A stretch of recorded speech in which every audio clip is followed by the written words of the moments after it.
Can rain really wash away an entire village? It sounds like one of those questions with an obvious answer. Rain floods roads, swells rivers, and sometimes forces people from their homes. But washing away an entire village? Surely not. Yet on the night of the 15th of August 1952, that's exactly what happened in Lynmouth, North Devon, or at least that's the official explanation. For more than 70 years, another theory has refused to disappear, one involving secret cloud seeding experiments, government scientists, and a storm unlike anything Britain had seen before. We'll come back to that. Because before there were theories, there were people, families enjoying the height of summer, hotel owners welcoming another evening's trade, children reluctant to come indoors, and visitors already wondering how soon they could return. High above them on Exmoor, every drop of rain was already beginning its journey towards the sea.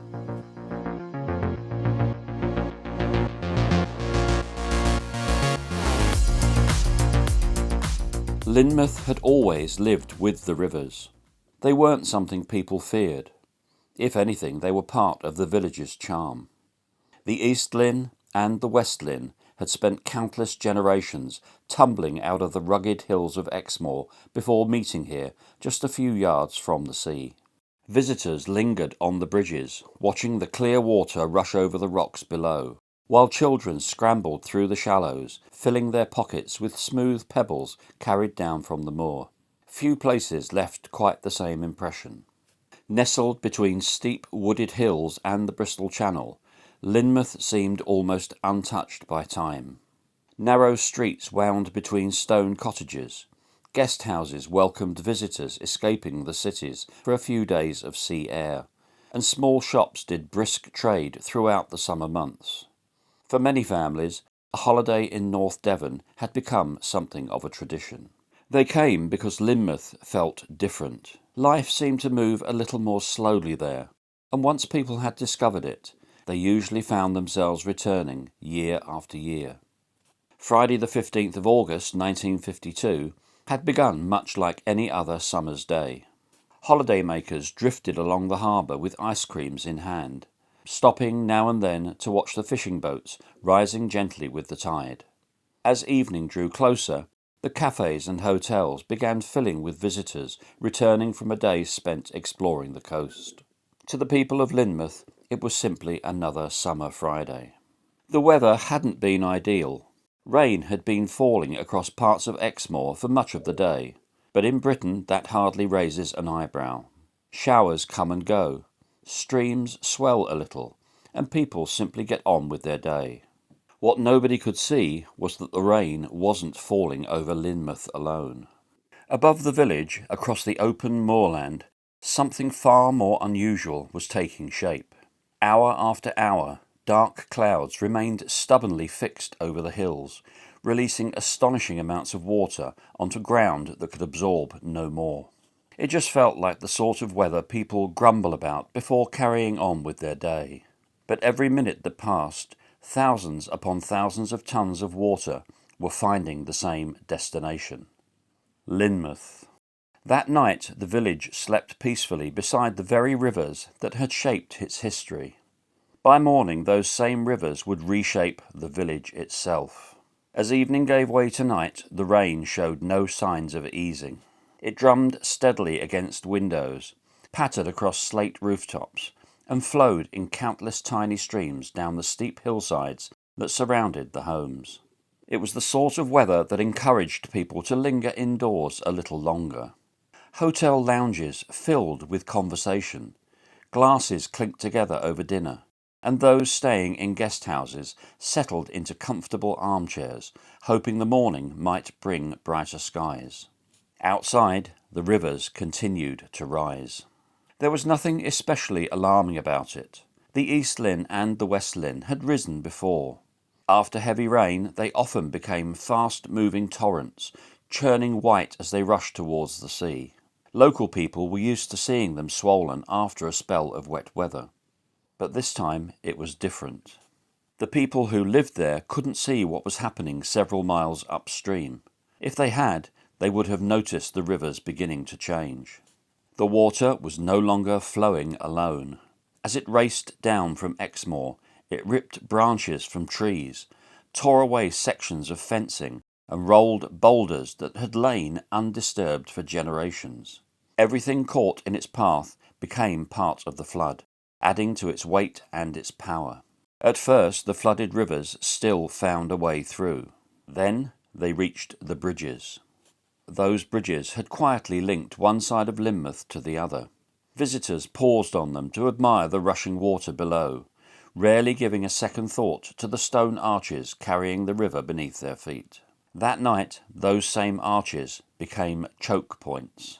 Tree trunks slammed into the narrow openings, quickly followed by tangled branches and heaps of debris. With nowhere else to go, the water began backing up behind them. Every second that passed brought more rainwater surging down from the moor, pressing against makeshift dams that had never been intended to exist. The pressure kept building. Eventually, one of the blockages gave way. When it did, it unleashed an avalanche of water, mud, rocks and shattered timber that thundered downstream into the next bridge, where the whole process began again. Bridge after bridge succumbed in exactly the same way. Each collapse released another wall of water, each surge carrying more debris than the last, until the rivers that had once given Lynmouth so much of its character bore almost no resemblance to the gentle streams visitors had admired only hours earlier. They had become battering rams. People barely had time to react. Those who had been watching from the windows suddenly found the streets below disappearing beneath churning brown water. Cars broke free from where they had been parked, while stone walls, sheds and fences disappeared into the torrent. People stepped outside to see what was happening, only to be met by a scene that seemed almost impossible to comprehend. Water was surging through streets that had been dry only minutes before. They had always been part of Lynmouth's identity. They were something to be admired, something children played beside and visitors photographed from the bridges. Now those same rivers were tearing the heart out of the village, and the worst was still to come. Within minutes, homes and businesses closest to the rivers were being overwhelmed. Water burst through doors and smashed windows, filling ground floors with astonishing speed. Families who had been sitting comfortably indoors only moments earlier suddenly found themselves scrambling upstairs, grabbing children, calling for loved ones and desperately searching for somewhere, anywhere, that seemed safe. For others, there wasn't even time for that. Some buildings simply gave way. Undermined by the force of the flood, walls collapsed into the torrent, carrying furniture, possessions, and, in some heartbreaking cases, the people inside with them. Entire sections of the community began disappearing before the eyes of those watching helplessly from higher ground. Then the electricity failed. Darkness swallowed Lynmouth, broken only by the occasional glow of torches and the headlights of vehicles caught in the chaos. The relentless rain continued to fall, but it was almost impossible to hear it now. The valley echoed with crashing masonry, splintering timber, and the deep, continuous roar of water forcing its way through streets that had never been meant to carry a river. Survivors would later say that it was the sound they remembered most, a deafening, unbroken roar that seemed to come from every direction at once. 15-year-old waitress Wendy Marker heard it. "We didn't realise that's what the roar was at the time, until the next morning when there was nothing there. It was just as though it was the river, and that there had never been any houses at all."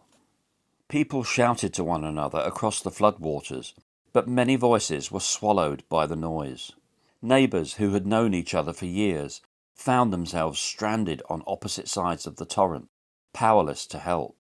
For some, the only option was to climb higher and hope their homes remained standing long enough for the flood to pass.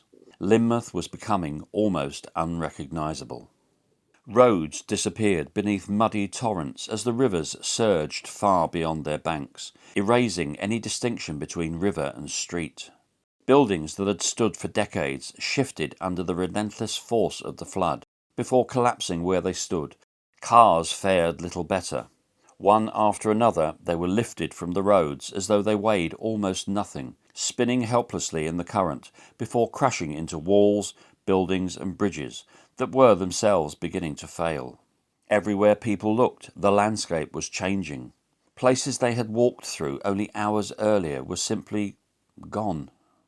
The harbour, usually a place of calm where the rivers quietly surrendered themselves to the Bristol Channel, had become the final destination for everything the flood had claimed. Trees, rooftops, furniture, vehicles, and the shattered remains of homes were carried towards the sea together in a single unstoppable torrent. Some of those vehicles were never seen again. Swept through the harbour and out into the Bristol Channel, they disappeared alongside everything the flood had claimed. Even after reaching the sea, it was still carrying bits of Lynmouth away.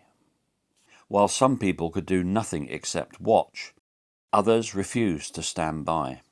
Despite the extraordinary danger, neighbours began helping one another wherever they could. Ropes were thrown across floodwater. Hands reached from upstairs windows to pull frightened families to safety. Again and again, ordinary people risked their own lives in desperate attempts to save someone else. Not every rescue succeeded. The rivers had become far too powerful. As the flood waters finally began to lose some of their fury, daylight revealed what the darkness had hidden. People who had survived the night cautiously climbed down from upstairs windows and rooftops into a landscape they scarcely recognized. Streets had disappeared beneath layers of mud and debris. Bridges that had connected the village for generations had simply vanished, leaving people stranded on opposite sides of what had once been familiar roads. Communication was almost impossible now. Telephone lines had been torn down. Roads leading into Lynmouth were blocked by landslides and fallen trees, and for many hours the residents were cut off from the outside world. Those who needed help most could do little except wait and hope that someone would eventually reach them. But help was already coming. Police officers, firefighters, lifeboat crews and soldiers soon joined them, working tirelessly in conditions that remained both dangerous and heartbreaking. Every successful rescue brought a moment of relief. Every search also carried the fear of what might be found. Throughout the area, families searched desperately for loved ones.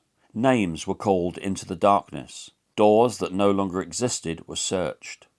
Neighbours checked one another's homes, praying that those who had been inside had somehow managed to escape. Not everyone had. When daylight finally arrived, it revealed a scene unlike anything Britain had witnessed in living memory. The beautiful village that had welcomed visitors only the day before now lay buried beneath thousands of tons of mud, rock and shattered timber. Entire buildings had disappeared. Others stood precariously, their lower floors ripped away by the force of the water.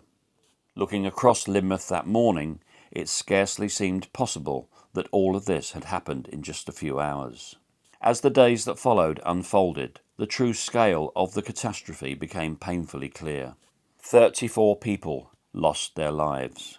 Some victims had been swept out into the Bristol Channel, carried away by the same floodwaters that had destroyed their homes. Others remained missing for days before they were eventually found, while families from across the country travelled to North Devon, hoping for news they feared might never come. For those who had survived, life would never be quite the same again. Investigators would later calculate that by the following morning, more than 9 inches of rain had fallen across parts of Exmoor. It was an almost unimaginable amount of water, and every drop had eventually found its way into the rivers that flowed through Lynmouth. The floodwaters had gone, but they had left behind a place forever changed. Hundreds of people had lost their homes, and the memories contained within them. Livelihoods had disappeared, businesses had been destroyed, and almost everyone had lost someone they knew. Years later, survivor Wendy Marker reflected on what the flood had taken from those who lived through it. If I lost everything now, I know how devastated I'd feel. I always think of the families that lost everything during the flood, and they all had to pick themselves up and get on with it. I think of my mother and grandmother. They lost all they had. Clearing away the mud and rebuilding the streets would take months. Recovering from what had happened that night would take years. But the people of Lynmouth refused to let the flood have the final word. Almost immediately, local people, emergency workers and volunteers from far beyond Devon began clearing the mountains of mud, timber and rock that the flood had left behind. It was exhausting work. Some of the boulders scattered through the village weighed many tons. As the clean-up continued, another question began to emerge. How could this have happened? Meteorologists examined the storm that had stalled over Exmoor, recording rainfall unlike anything the region had experienced in living memory. Engineers studied the rivers and the destroyed bridges, piecing together how fallen trees and debris had repeatedly blocked the narrow arches before giving way in a series of devastating surges that multiplied the flood's destructive power. It was a tragic combination of geography, weather, and timing. Lynmouth had simply found itself in the path of an almost unimaginable volume of water. For most people, that was explanation enough. For others, it wasn't. For almost half a century, that was where the story ended. An extraordinary storm had stalled over Exmoor. The rivers had overwhelmed Lynmouth, and one of Britain's worst natural disasters had claimed 34 lives. Then, in 2001, the story took an unexpected turn. A BBC Radio 4 documentary drew attention to a little-known research programme called Project Cumulus. During the early 1950s, British scientists working alongside the Royal Air Force had been carrying out experiments into cloud seeding. Their aim was to discover whether introducing chemicals such as silver iodide into clouds could encourage rainfall. The research was intended to improve scientists' understanding of weather and explore whether rainfall might one day be influenced for practical purposes. Even so, one detail immediately caught people's attention. Some of these experiments had taken place in southern England during the very same period that the Lynmouth Flood occurred. It didn't take long for questions to follow. Had one of those experiments somehow intensified the storm over Exmoor? Could human intervention have contributed to one of Britain's worst flood disasters? Or was it nothing more than an unfortunate coincidence? It's an idea that has captured the public imagination ever since. You can understand why the theory refuses to die. A secret government experiment, one of Britain's worst floods, and the dates lining up just closely enough to make people wonder. To date, no credible scientific evidence has demonstrated that Project Cumulus caused or even significantly influenced the Lynmouth Flood. The theory remains exactly that, a theory. One that continues to fascinate, but one that has never displaced the overwhelming scientific evidence that nature alone was responsible for what happened that night. Whether the storm was simply one of nature's most extraordinary displays, or whether the questions surrounding Project Cumulus continue to intrigue you, one fact has never been disputed. 34 people never came home. For those who did, home had changed forever. The flood had drastically transformed Lynmouth. Homes were rebuilt, bridges were replaced, and, in time, visitors once again wandered its narrow streets, often unaware of the devastation that had unfolded there on that August night in 1952.